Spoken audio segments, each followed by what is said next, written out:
Selamat pagi saudara, selamat berjumpa kembali dalam pelajaran Alkitab bersama Suara di Bukit. Saya berharap keadaan saudara dan keluarga baik, penuh dengan damai sejahtera Allah kita, Yesus Kristus. Saudara, banyak dari kita yang mengalami saat-saat di mana hati kita tersentuh karena melihat penderitaan orang lain di sekitar kita. Namun mungkin pada saat itu kita sendiri tidak mampu menolong mereka karena keterbatasan yang kita miliki apapun itu.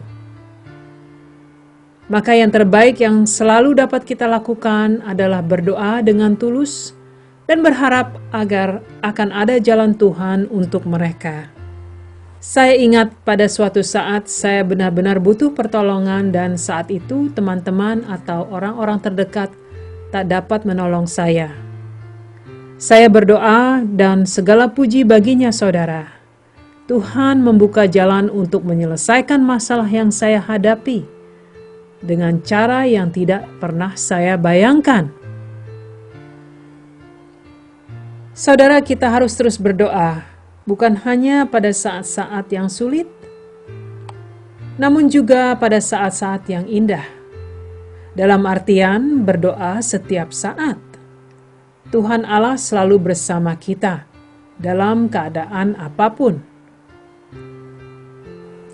Kali ini kita akan melihat sebagian kecil dari kehidupan Nehemia dan belajar bagaimana Tuhan memilihnya untuk menggenapi rencananya di dalam hidup Nehemia. Apabila saudara memegang Alkitab, mari kita baca bersama saudara. Yaitu Nehemia pasal 2 ayat 1 sampai 8. Pada bulan Nisan tahun ke-20 pemerintahan Raja Artasasta, ketika menjadi tugasku untuk menyediakan anggur, aku mengangkat anggur dan menyampaikannya kepada raja. Karena aku kelihatan sedih, yang memang belum pernah terjadi di hadapan raja. Bertanyalah ia kepadaku, "Mengapa mukamu muram, walaupun engkau tidak sakit? Engkau tentu sedih sehati." Lalu aku menjadi sangat takut. Jawabku kepada raja, "Hiduplah raja untuk selamanya. Bagaimana mukaku tidak akan muram kalau kota tempat pekuburan nenek moyangku telah menjadi reruntuhan dan pintu gerbangnya habis dimakan api?"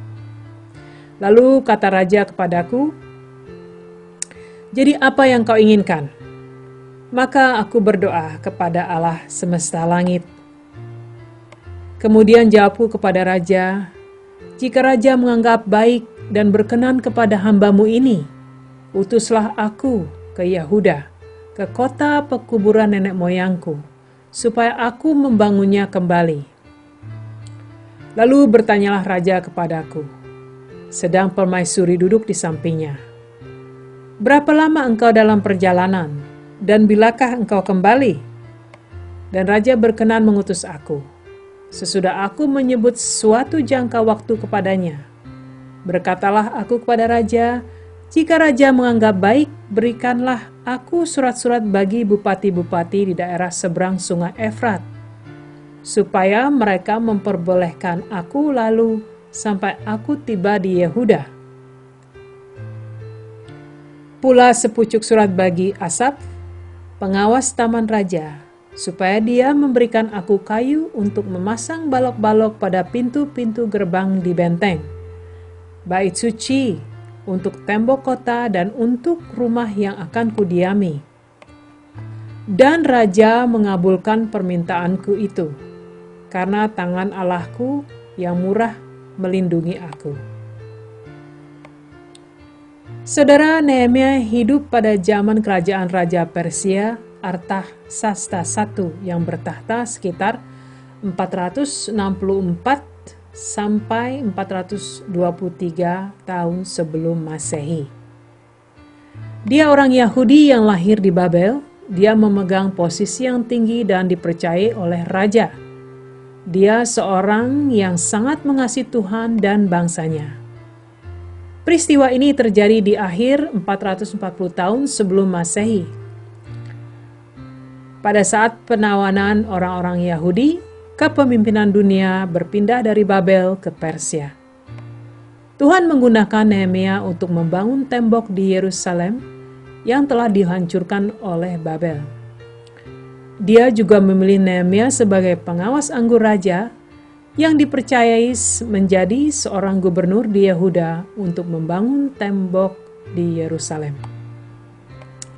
Dari bacaan ini kita mengerti bahwa raja sangat mengerti kegelisahan hati Nehemia yang ingin memperbaiki kondisi Yerusalem. Tuhan menggerakkan hati raja untuk menolongnya, yaitu menyediakan segala yang dibutuhkan oleh Nehemia untuk membangun tembok dan juga memberikan perlindungan untuk Nehemia dalam perjalanannya ke Yehuda. Nehemia berhasil membangun tembok kota walaupun dia juga menghadapi banyak kendala dan perlawanan. Tuhan selalu bersama Nehemia dalam perjalanan ini. Saudara, ini adalah kisah seorang pemimpin yang mencintai Tuhan dan rakyatnya. Seorang yang tidak hanya berpikir tentang dirinya sendiri, dan yang juga memiliki keinginan kuat untuk berbuat hal yang baik. Dia melihat posisi dirinya dan keterbatasan yang dia miliki. Dengan doa, dia meminta pertolongan Tuhan untuk merestorasi kehidupan banyak orang. Dia mengingatkan Tuhan akan firman dan janjinya pada bangsa Israel dan meminta ampun akan dosa dan ketidakpatuhan bangsa Israel pada saat itu. Tuhan memiliki segalanya dan dapat melakukan apapun yang tidak mungkin dalam pemikiran dan pandangan manusia. Seperti banyak dari pemimpin-pemimpin yang tertulis di Alkitab, sangat jelas sekali Nehemia percaya pada Tuhan dan mengerti akan panggilan Tuhan bagi dirinya.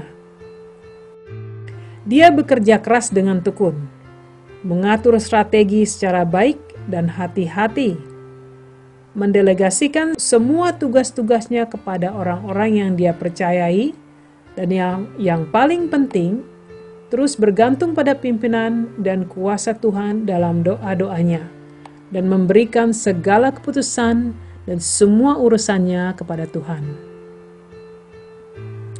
Saya yakin banyak sekali pelajaran yang bisa kita dapatkan dari kehidupan Nehemia. Suatu pola kepemimpinan yang mengerti akan panggilan Tuhan bagi dirinya. Dia dipilih Tuhan bukan karena dia cakap, namun karena dia takut, patuh dan mengabdi pada Tuhan dan hukum-Nya. Saudara, dari generasi ke generasi di dunia ini, Tuhan memberikan karunia-Nya pada umat manusia dengan memilih orang-orang yang dapat membawa perubahan bagi kehidupan umat manusia.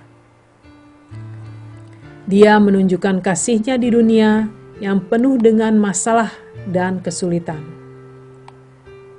Saudara, walaupun kita hidup dan menghadapi berbagai macam tantangan, akan selalu ada kesempatan untuk berbuat baik apabila kita mau. Saya banyak melihat orang yang terus melakukan kebaikan bagi orang lain di masyarakat dengan segala yang bisa mereka tawarkan, dengan pengetahuan dan keterampilan yang mereka miliki. Saudaraku, Tuhan memberikan ini semua bukan hanya untuk diri kita sendiri, namun harus kita bagikan pada orang lain. Terutama kita yang hidup dalam kerajaan Allah. Kita adalah satu tubuh Kristus yang harus saling mengasihi, berbagi, dan mendukung satu sama lain. Tidak ada persaingan satu dengan yang lain, karena masing-masing dari kita hidup untuk mengabdi pada Tuhan dan memuliakan nama-Nya, bukan nama kita sendiri. Tuhan telah memberikan kita semua banyak kesempatan untuk melakukan kebaikan sesuai dengan pimpinan-Nya. Saudara tidak perlu menunggu untuk berbuat baik, tidak perlu menunggu untuk menjadi seorang pemimpin dulu sebelum memulai untuk berbuat baik. Namun mulailah dengan hal yang kecil yang saudara miliki atau yang saudara mampu. Sebagai contoh, apabila saudara mampu memberi dalam keterbatasan, sudah pasti saudara akan bisa melakukan lebih lagi dalam kelimpahan. Namun jangan berkecil hati apabila saudara tidak mampu memberi dengan jumlah dan kemampuan yang besar. Tuhan berikan karunia pada setiap orang untuk dapat berbuat baik. Hal ini tidak dihitung dari berapa besar dan banyak yang saudara berikan, namun tujuan hati yang saudara miliki. Karena banyak orang di luar sana yang memberi untuk mendapat pujian dari orang lain, atau mungkin untuk dikenal oleh masyarakat. Biarlah pekerjaan baik yang saudara lakukan hanya Tuhan yang tahu, dan untuk kemuliaannya. Hidup kita sebagai orang-orang percaya harus menunjukkan kasih Yesus Kristus bagi dunia. Saudara, dalam kesesakan Nehemia meminta pertolongan pada Tuhan dalam doa, dan Tuhan menyediakan apa yang dibutuhkannya saat itu, sesuai dengan janjinya pada bangsa Israel, sehingga segala rencana Tuhan pada hidup Nehemia terpenuhi. Nehemia tidak pernah membayangkan bahwa dia adalah bagian dari rencana besar Tuhan. Saudara sendiri pun demikian. Saudara sendiri adalah bagian dari rencana Allah yang besar. Segala pekerjaan baik yang saudara lakukan untuk Tuhan dan untuk orang lain tidak akan dilupakan Allah. Dia memberikan karunia-Nya pada saudara untuk dapat melakukan itu semua yang sangat berarti di mata Allah. Saudara-saudaraku, ada kuasa dalam doa. Tuhan memanggil saudara untuk menerima kekuatannya, menerima hikmat-Nya, dan pimpinannya setiap hari melalui firman-Nya yang suci. Apabila saudara terus membaca firman setiap hari, maka pola pikir saudara akan berubah. Hati saudara akan diberkati. Dan hidup saudara akan terus dirubah menjadi seperti Tuhan kita, Yesus Kristus. Marilah kita berdoa, saudara. Allah Bapa, begitu besar kasih dan karunia-Mu bagi kami. Beri kami pengertian lebih dalam lagi untuk dapat terus berbuat kebaikan dalam segala kesempatan yang ada. Biarlah Bapa, biarlah hidup kami menjadi berkat bagi orang lain, sesuai dengan rencana-Mu dan bimbingan Roh-Mu yang kudus. Agar nama-Mu Bapa terus dipermuliakan dalam hidup kami.